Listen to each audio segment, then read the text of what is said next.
I strongly believe in smart city and sustainable smart city. I think smart city requires cooperation of private and public sector, and we will hear from both today. And another dimension which we will touch, which I'm particularly interested, is the fact of the role of technology leaders and strategic leaders. So I have been working more than 20 years as technology leaders in telco, in service company, in strategic consultancy. And every time the IT leaders and technology leaders have been asked to do something else. So you have to do digital transformation, you have to look at the process. And I think right now, technology leaders are asked to look, to be instrumental for the ESG and the sustainability of every action and of the organization. So, which is another challenge for all of us. As a city of Milan, we are working on several projects. Also, due to the COVID situation and the crisis with the energy prices, but what is important for us is that as you just went through user experience session, right? As a user experience is important, I think environmental experience is as well important. And so we need to design products, we need to design services, interfaces, thinking on the impact of what we do in terms of ESG. A couple of examples on what we have done in Milano, what we are doing.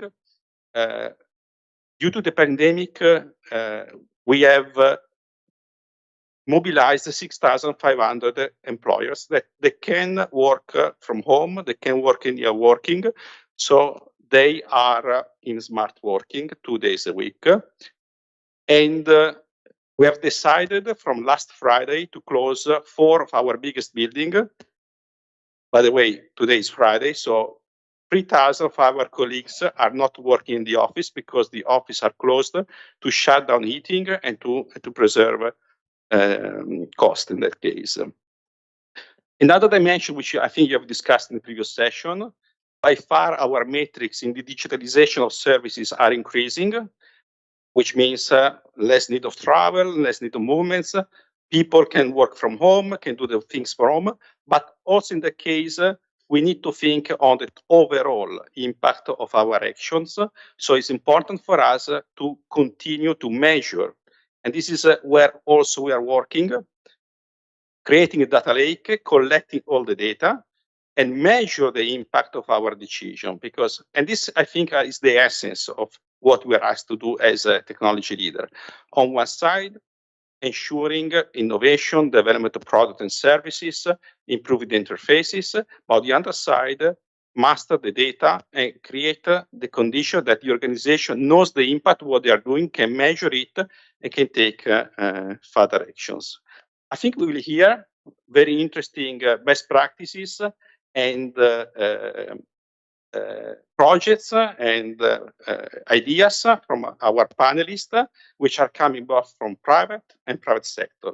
So let me introduce Catherine Oliver. She will chair the session. Catherine is a principal for media digital strategy at Bloomberg Associate, where she advises cities, in particular Milan, I have to say, around the world on the best practices. She was previously the commissioner of media and entertainment of the City of New York for 12 years during the Bloomberg administration. She appointed the first chief digital officer in the city government in 2011 and launched New York City Digital Roadmap. Thank you.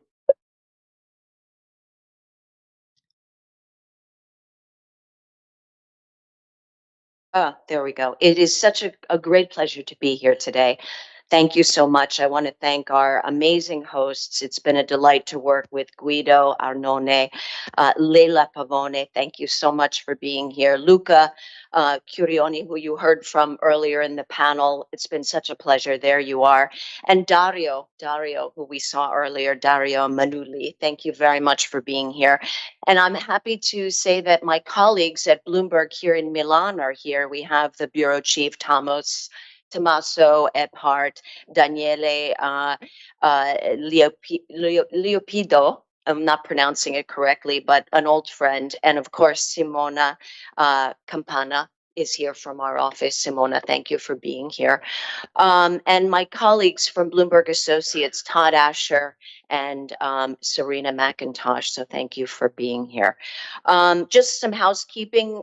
We're going to be doing Q&A afterwards. So Serena will be coming around with some index cards so you can write down your questions. And now, without further ado, we will begin. We have a very distinguished panel here, very unique perspectives. We have an energy expert and a climate measurement expert, senior government technologist and research advisor looking across the digital sustainability landscape. And we're going to be exploring how the private sector and government are using technology to address sustainability in their own sectors and how they interact. Public-private partnerships are really at the forefront of what we have embraced at Bloomberg Associates, what we did in government when Mike Bloomberg was the mayor of the city of New York. So critical to create public-private partnerships to ensure that some of the innovations in government sustain an administration and also give the business sector an opportunity to to work with their local government, taps in, of course, to local pride. So without further ado, I'd like to introduce our panel. We have Claudio Farina, Executive Vice President of Strategy, Innovation, and Sustainability of SNAM Italy. He's responsible for leading the technology roadmap, ICT, and digital transformation within the organization. Previously, Claudio held the role of head of the CEO office, leading cross-functional projects in the operational improvement area, startup and scale up of new business, and support to the chief executive officer and senior vice president of planning and control, BU Asset Italia. We have Roman Lacombe from here joining us virtually, so you can see him on the screen.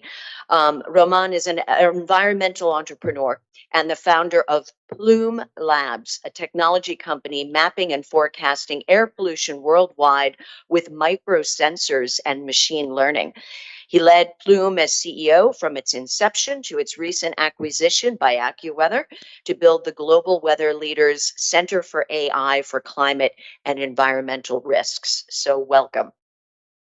We have Neja Lanoir from Paris, and a special thanks to Neja. It's a holiday in Paris today, Armistice Day in France. So thank you for joining us from afar.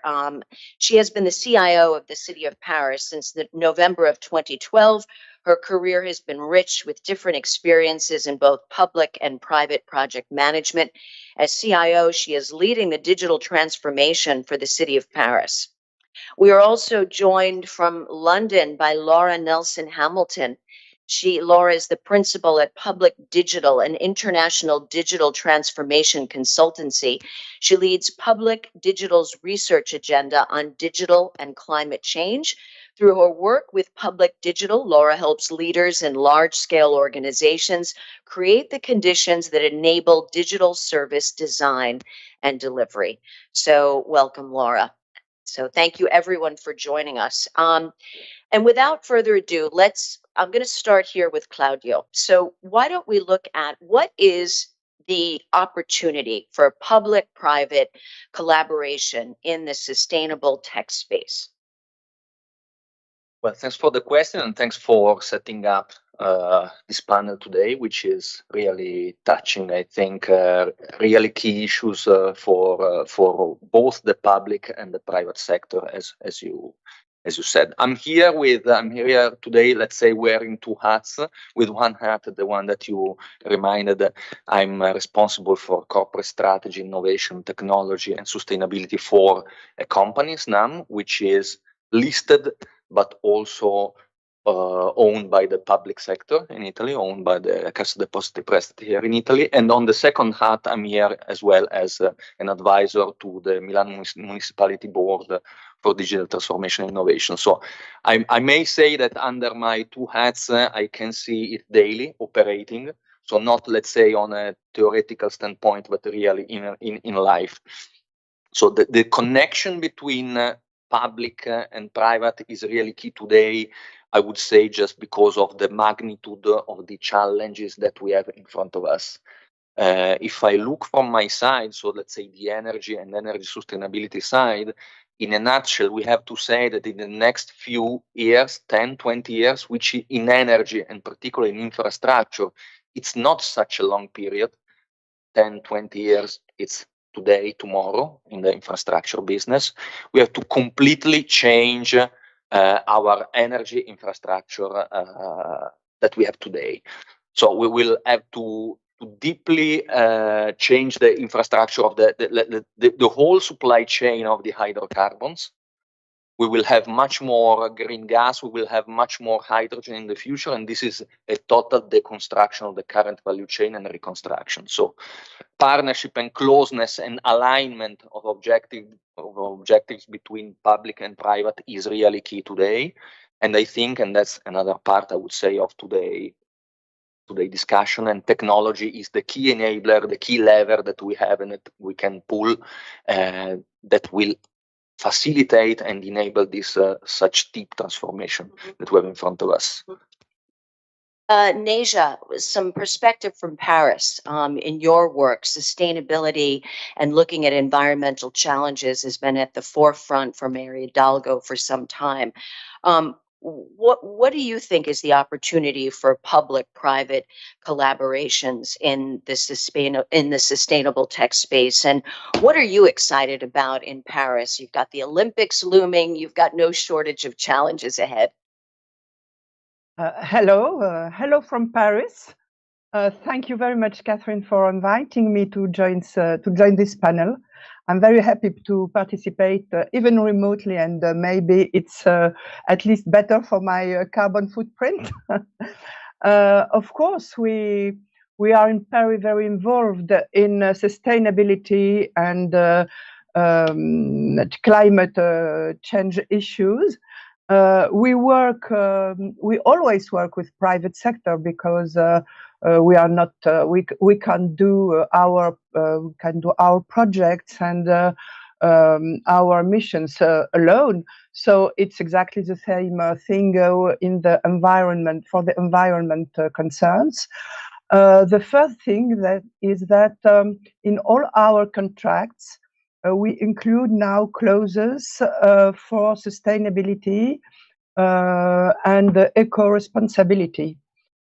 We are very excited to have more support and more help in many aspects, such especially in the public space, measurement tools. For example, to have more sensors, to automatize our control and supervision of our equipment. And we ask private companies to use clean energy, for example, for their vehicles driving around Paris. So cities can also experiment solutions and can help private sector with their needs to improve their equipment and their infrastructure.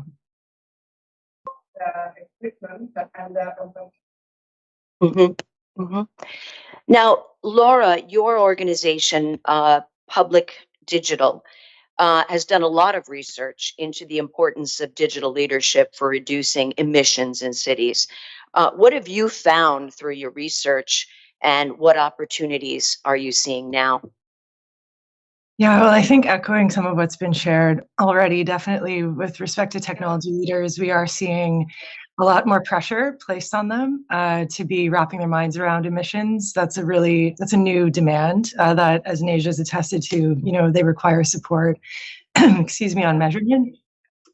But beyond that, we also see a pretty huge opportunity for those technology leaders to be shapers of what we might consider public purpose technology.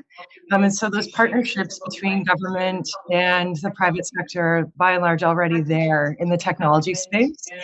But we think that where there's opportunity is for those technology leaders to be very clear about the outcomes that they're intending to drive through the use of technology, and to focus vendors on solutioning within those problem spaces. And then in addition, to be able to start to set some standards around how design occurs, to be able to bring environmental considerations into design processes. And then the other kind of big piece would be around really making some pretty serious changes to procurement approaches to make it easier to work with smaller vendors that are more locally based, that are driving local economies and really solving localized challenges with the people that experience them. So at a high level, would say, again, I think there's huge opportunities for partnership, and it's really probably about pushing out and building on what's there, which is great. But of course, that does require leadership with that vision and with that willingness. So you would say that to play the role, yeah. So building the relationships is critical. I mean, can you maybe expand on what trends you're seeing now in terms of leadership in the digital space and the evolving role of a CIO? Sure. So the trends that we see historically are that governments, by and large, have been more in a position as a client. So they're receivers of technology solutions. And what we try to do at Public Digital is really work with leaders on building that broader vision of what a digital transformation looks like, to step into that space of being shapers of markets and shapers of technology solutions so that they work better for people that need to use them. So rather than necessarily being a client would look like finding a solution that's already on the shelf and seeing, can we make that work here? Being a shaper of technology and playing that leadership role is about saying, actually, this is what we're trying to deliver. This is what we think it needs to look like. Here's how it needs to be designed. Can you work with us? What can you do to come up with something that solves this problem?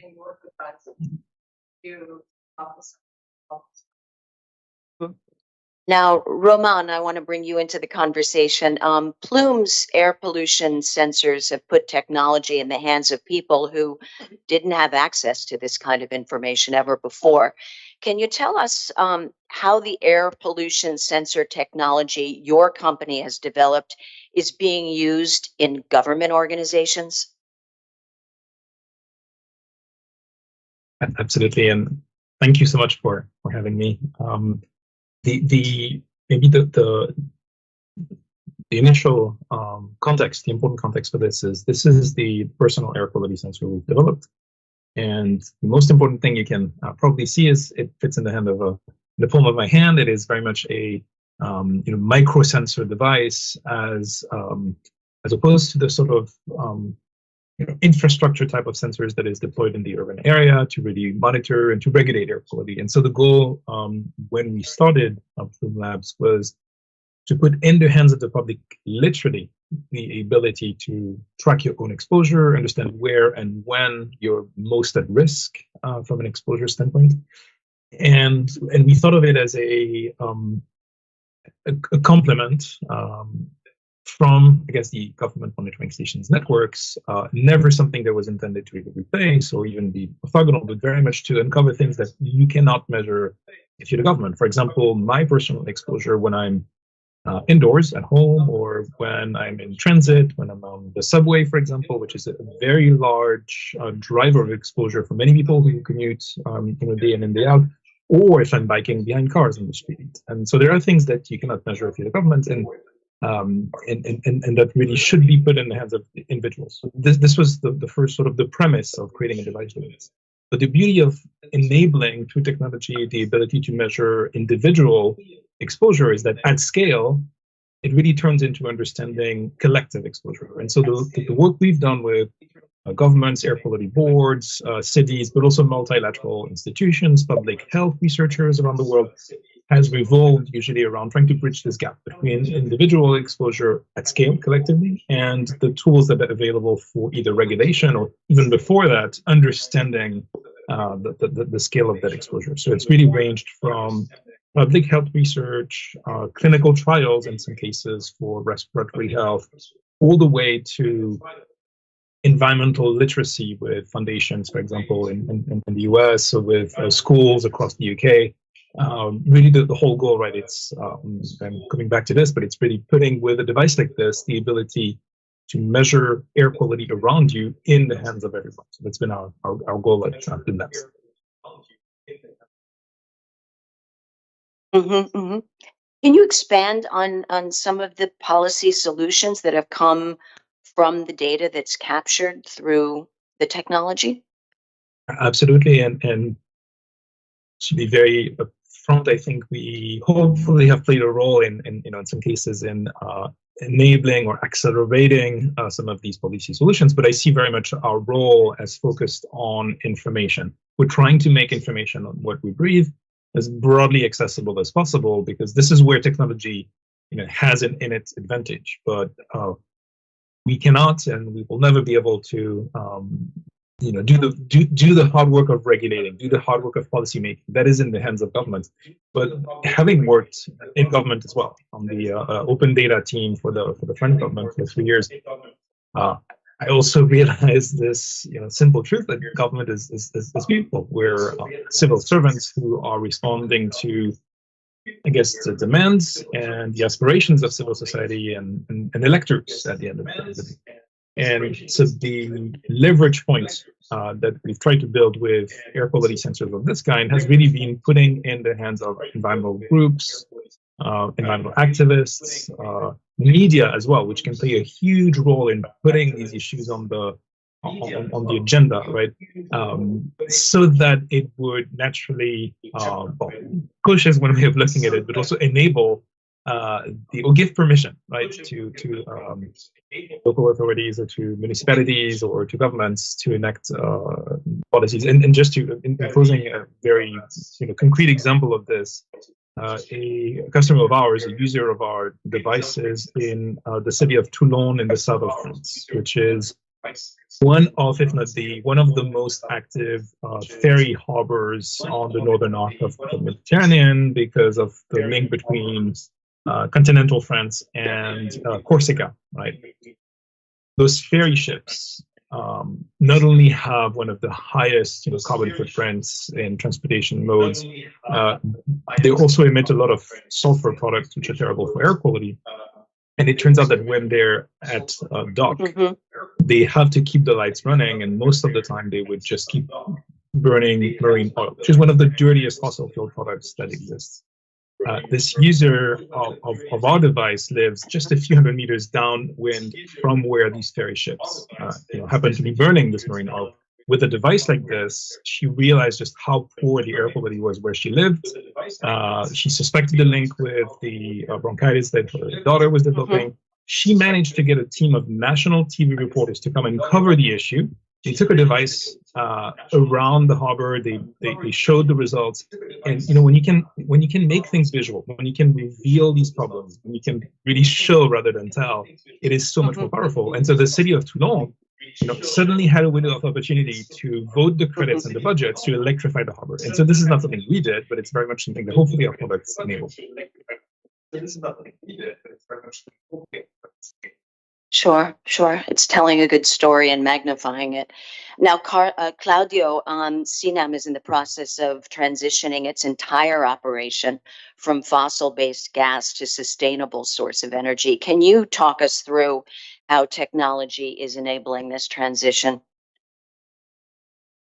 Yes, as I introduced before, we are currently undergoing the energy transition as a company and as a sector. The dimension of the challenge is very, very big. In a nutshell, we will have to, let's say, move most of the consumption of energy through gas and hydrocarbons in the country towards biomethane, which is basically green gas produced from waste, and from clean hydrogen, which is hydrogen produced through electrolysis coming from green energy and water. This pattern calls for a strong introduction of new technologies to produce and get more efficiency into biomethane, into hydrogen production, technology in order to have a quicker and more effective control of our grids, and finally technology to reduce emissions and reduce the footprint of the company as itself. As I said before, most of this technology come from different angles. Some of them come from digital, some of them come from chemistry, engineering. They are all getting somehow mature now because of the heavy investment and the heavy push that all the sector, private and public sector are putting on these technologies. And so I would say the role of SNAM and the role of the other key operators of the sector is to combine this technology and find a good recipe, which I think we don't really know 100% as of today. So we need to be a little bit agnostic in terms of technologies, but to find a good recipe, mix them and get the final result. And how are you anticipating the energy transition process will impact cities? Well, I think we start seeing it. We will have obviously a much deeper electrification. So there are sectors where electricity will, let's say, penetrate much more the energy demand. And for example, city local commuting will be one of them. And also, I think residential warming into the cities. There are sectors like long haul heavy duty transportation or hard to abate industrial sectors where electricity will not be enough and therefore will have to cover the demand there. And this is the role of SNAM through green gases, hydrogen, as I said, and biomethane. So we will see more electricity, we will see different commuting habits, and also we will see new technologies popping up. So more technologies connected to biomethane production and distribution, and hydrogen production and distribution, and less, let's say, oil related plants. Tell us a little bit about how IoT and AI are playing a role in SNAM's operational transition to sustainability. Already as of today, as I said, we have big challenges to cope with, particularly as you all know, the gas emergency in the last year or so. So the more so SNAM is what we say a midstream operator. So it's the grid between supply and demand of energy. So the more the equation becomes complicated in order to match demand and supply, because you have less sources of energy, different sources, much more volatility of price, much more volatility of supply, different sources, because as we said, we have biomethane on top of fossil fuel, the more you need technology to help the human judgment and the human experience in running the daily operations. So first area where IoT and artificial intelligence are really key to us is what we call setting up the grid in order to match demand and supply of energy. The second big area is in field operations. We have thousands of field workers which maintain and keep running our grid on the field.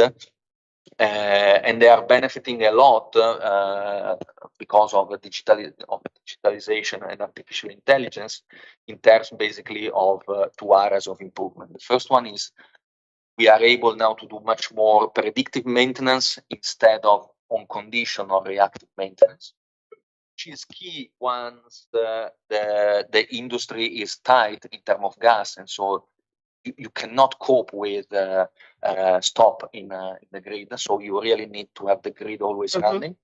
And the second area is on the effectiveness, the speed in which you can run the operation. So the more they are data-driven, insight-driven, the more effective are the maintenance, and the more effective is the grid. When you look out at the landscape in across Italy, are there some other exciting sustainable tech innovations that you're seeing out there, either at SNAM or beyond? Yeah. There is a lot of innovation coming into hydrogen space, into hydrogen production, distribution, and storage. Here I can mention a very innovative, it's a well-established and long-lasting Italian company, De Nora, which is partially owned by Snam as well, and which has been listed a few months ago. And they are a real leader, worldwide leader in terms of the construction of the electrolyzers, which is the core piece of technology through which you can produce clean hydrogen, coming, as I said before, from water and green electricity. So the piece of technology that you need in order to get hydrogen, which then can be used to store and to transport energy, and it is fully clean. It does not release CO2. It's one of the key players is the Nora. Okay. Nasia, there is a new requirement in France for cities to prepare a sustainability strategy for their internal digital services. Can you tell us a little bit more about that, and what internal practices has Paris adopted to reduce emissions as a municipality? Yes, we always have be very attentive about reducing our carbon footprint in digital domain, but now we have to deal with two axes. IT for Green is, as we said, how we can directly use digital services and IT systems to reduce our environment footprint. And I can give you some examples about what we did in city of Paris. But we also have to find the right balance between the footprint produced by IT systems and the benefit they produce for the environment. So when we launch a new digital project or service, we try to calculate this balance. And this is not always easy and obvious. So green IT is a more and more important matter for us. And it means that we must conceive and deliver digital services and use data centers and servers, being very aware of this new concern, and we have to do it with less resources. In City of Paris, we had launched a policy, for example, for digital sobriety several years ago. But we have now a new French law for the local authorities, which requires them to have a roadmap ready earlier in 2023. And it has to be applicable in 2025. This roadmap addresses the way of developing software, optimization, rationalization, recycling, reusing second-hand equipment, prolonging lifespan, and so on. And we have to apply this to every aspect of digital and infrastructure, IT infrastructure, endpoints, digital services, clouds, data center, etc.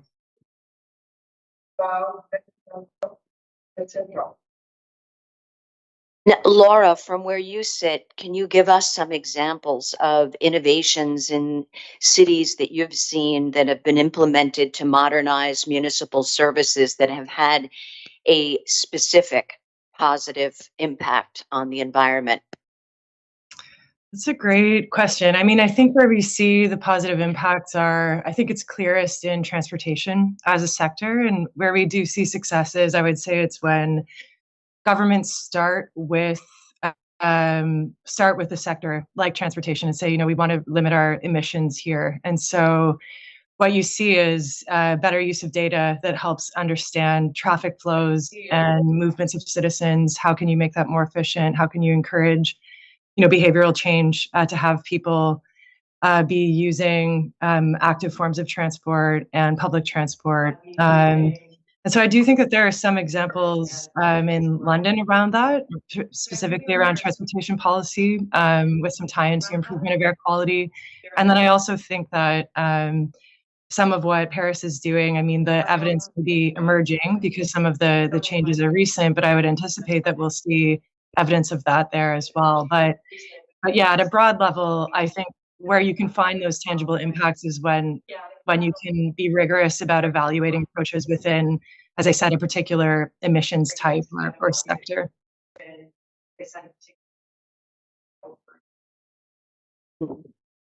Now, COVID has clearly made alternative work solutions like remote working or smart working more common and acceptable. I'm wondering, Roman, what interesting sustainability solutions are you seeing post-pandemic in your sector and beyond, other services and other businesses that you may be interacting with? I think it's a very good question, because the pandemic in many ways has been an accelerator for air quality, my specific sector, on many fronts. The first one, an obvious one, but I will make that point because I think it has not been heard broadly enough yet, but COVID is an airborne disease. It's a disease that is mostly transmitted through aerosols. And what that means is the quality of the air we breathe is not just a question of long-term exposure and public health. It is today a question of controlling this pandemic. So I think air quality is very much at the center of what's happening in the world. And it strikes me that this is sadly a point that has not been heard yet. And the reason why the whole need for masks and the whole need for ventilation, and maybe at some point the need for air quality management systems in general being deployed in public, any place where people gather and meet is such an important part of controlling well, not only the spread of this pandemic, but also the long-term impact that it has on public health. So that's the first point.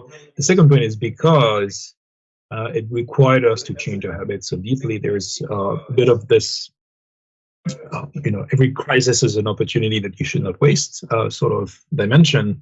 And I can see the transformative impact that it has had in my city of Paris, because you literally now cannot cross a road without seeing bikes going back and forth.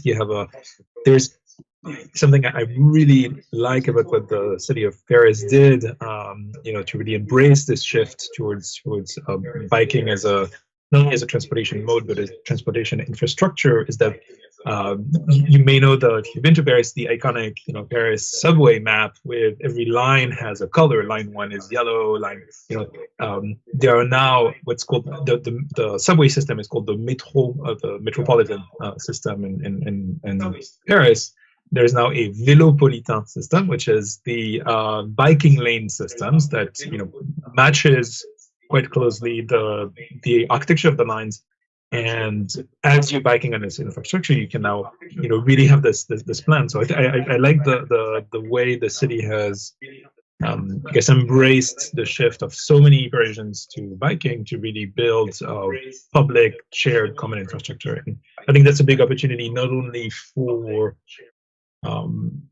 climate, of course, is the big concern there, because it means less cars on the road, less buses maybe, or less fossil fuel use. But it also, for air quality, I think is great, because at the end of the day, this is really about how close we are from traffic, how close we are from sources of pollution. So embracing new forms of mobility to your point, Laura, I think transportation is, in general, one of the spaces with very bright spots of innovation, and this has been fantastic to witness in Paris. I'm an avid biker, of course, I'm biased.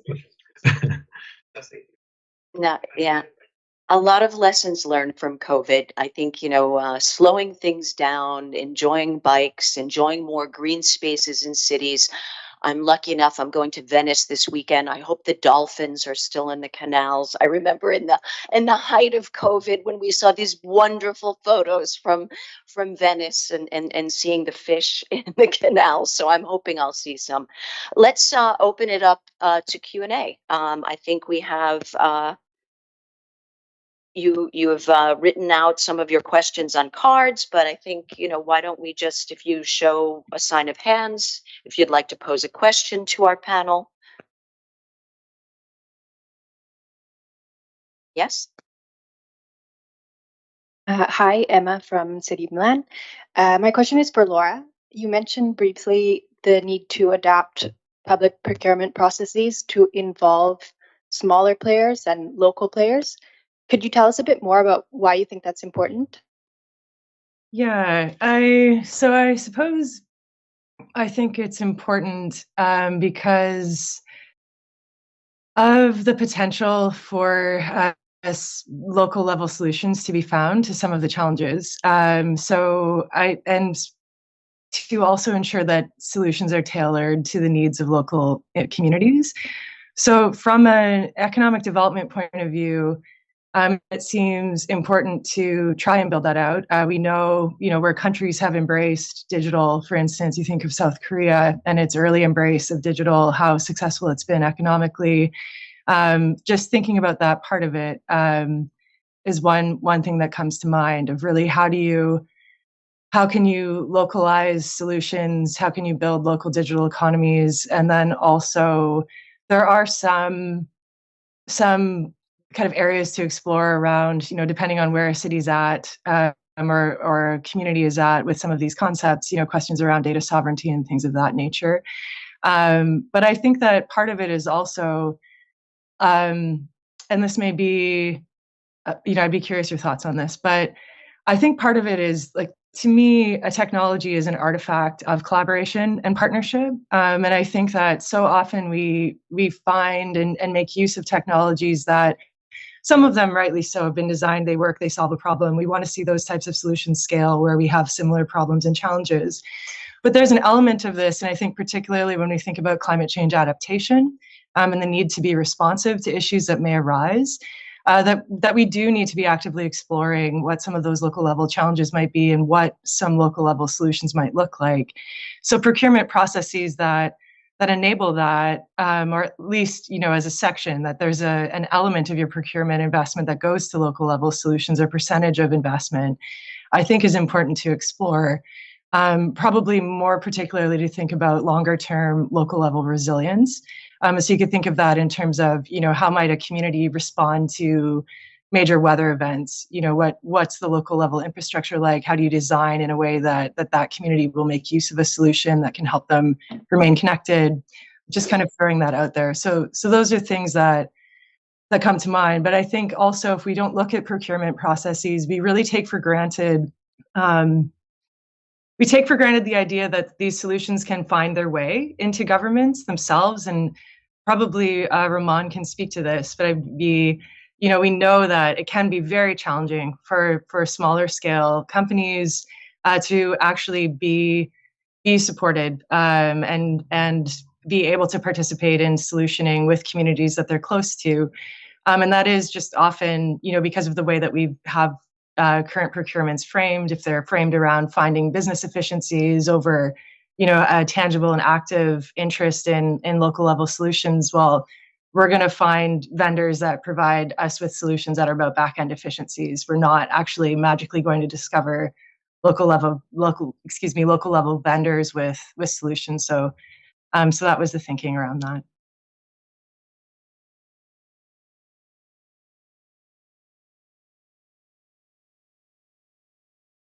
Any other questions?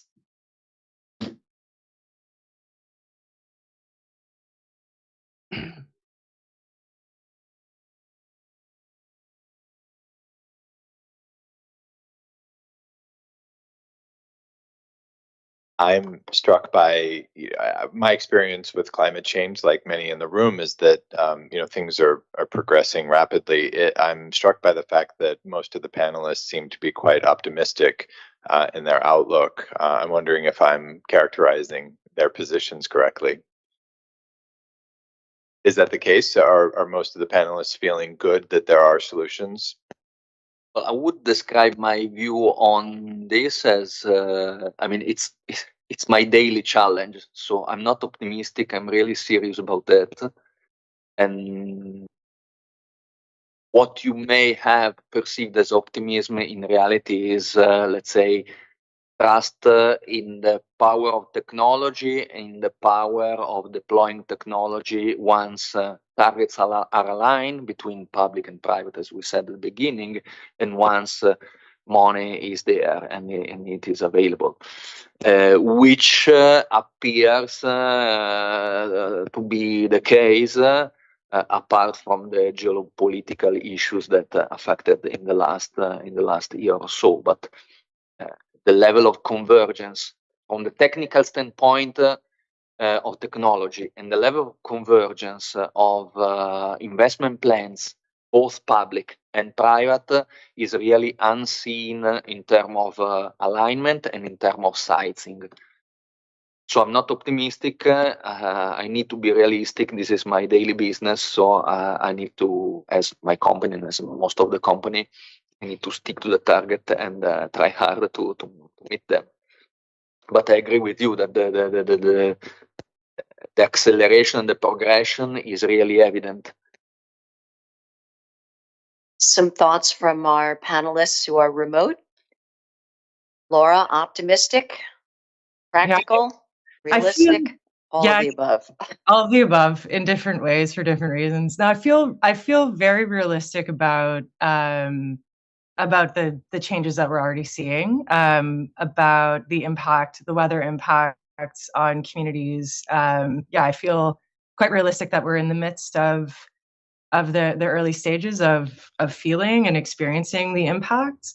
Where I draw my optimism is I fundamentally just believe in the ability for human beings to be creative in finding solutions to problems. And I would say I feel pragmatic about the spaces where we may be able to create those solutions together. And to me, as I said, I see technology as a space where, there is a lot of optimism around, technology will help us through this. And I think, as I was alluding to earlier, it's, for me, what's underneath of technology are people working together and solving problems. And that, I think, when I observe people trying to solution, it gives me more of a sense of optimism. But it really comes down to that belief that actually, historically, we can rely on our ability to be creative in problem solving. And I think that's what we'll see more and more of. Mm-hmm. And Nasia, some final thoughts. What keeps you optimistic in Paris? I think that for the moment we can be optimistic. We just have to work hard and to put this issue in our first priorities. So I think if we are optimistic, we are not realistic, and we know all the situation. But if we say we think that we can do anything because it's too big issue, we go directly in the wall. So in Paris, it's a very, very important priority. And even in the preparation of the Olympic Games in 2024, we are introducing this concern in all our projects and all what we are preparing. So I think this is what we have to do as managers in public sector. Put it in, change our mindset and put this issue in our priorities and in all the projects, even in the digital and IT area, which is producing energy. So I have to deal with these two. It's a paradox, but I think that IT and technology can help if we are careful and if we think about this balance I spoke just before. And what we did in Paris, for example, the digitalizing all our services allowed us to save mountains of papers and trees and trip for the citizens, which now can apply online for all their requests. It's the same for the employees. The employees now can work remotely after the crisis, and we save 100 trips a day. So I think this is positive, and so we can prove that it's possible. now we don't use any more plastic, for example. It's forbidden in the city of Paris to use plastic when we have an alternative solution. So in all the fields of our work, in all the departments, in all the businesses, we are committed to have this in mind. We are working in the public space with the private companies to improve our rounds in Paris to collect the rubbish and to collect more recyclable rubbish. We also work with these companies to supervise and automatize the heating remotely. And now this winter we have a very important crisis to deal with, and these systems we built several years before will allow us to decrease maybe, we hope, 5-10% our energy consumption.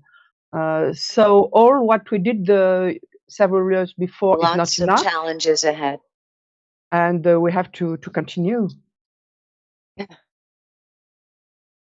And if I okay. may And share Ramon, some final thoughts. You've had a great run at Plume Labs with great successes, and so where do you see opportunities for you and for your business? First of all, very much agree with Laura's take on feeling the first effects. These are the first visible effects. The effects have been there for a long time, but now they are front and center. You cannot ignore when the sky turns orange because there's wildfires all across California, and Silicon Valley gets literally engulfed in smoke, right? We've all seen these images. We cannot ignore the devastating floods in Germany this summer, for example. We cannot ignore these impacts anymore. And what's interesting in my position is AccuWeather, the company that acquired Plume Labs to really bring our air quality forecasting work to a global scale, is the leader in weather forecasting information around the world. They have an audience, and this is it's a company that is very well known in the US, maybe a bit less in Europe. They reach an audience of about 1.5 billion people who get their weather information from them. So that puts us in a situation where I feel the weight of this responsibility, because who do you get information about the impacts of climate change from? Well, very much from the source where you get weather information, right? So we've done a lot of work, and I'll close on this and maybe a couple more thoughts, but we've done we've actually launched a month and a half ago a climate impact program to try to contribute all the assets that we have as a company, right? The global audience, the trusted brand, because it turns out that in this world of low trust that we've entered, where so many professions now do not carry the trust of the public anymore. You see it in polls over and over again. Weathercasters are some of the most trusted professions, and I think they can play a fantastic role in explaining why climate is so important and why climate change is real. It is happening, it's happening fast, and it has an incredible impact. Maybe to broaden the scope a little bit, and I want to be very careful with notions of optimism, pessimism. Looking at the facts, I agree with the panelists that there are reasons to think we can solve this. I also want to be very clear, we need to remove, there's about 36 gigatons of CO2 emitted every year today.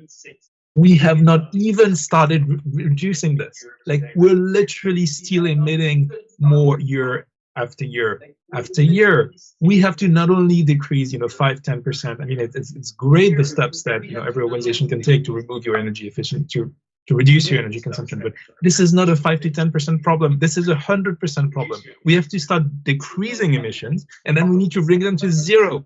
Right. And there is physically no way to bring emissions to zero. Literally no way. The only thing we can do is drastically rewire our entire energy system, transportation system, industrial system, food and agriculture system. And at best, maybe we can decrease emissions by 50, 60, 70, 80%.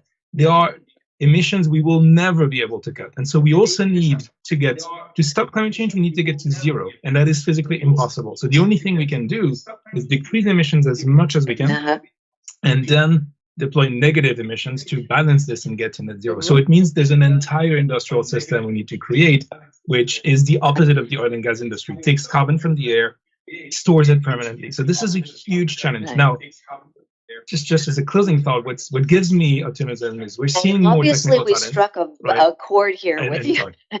Yeah, sorry. And you can tell I'm passionate for this. I think the key is we need more talent going into science and technology, more capital to fund this, and more policy making. And this is where cities have an incredibly important role to play. So I'll leave it at this. And thanks for having me.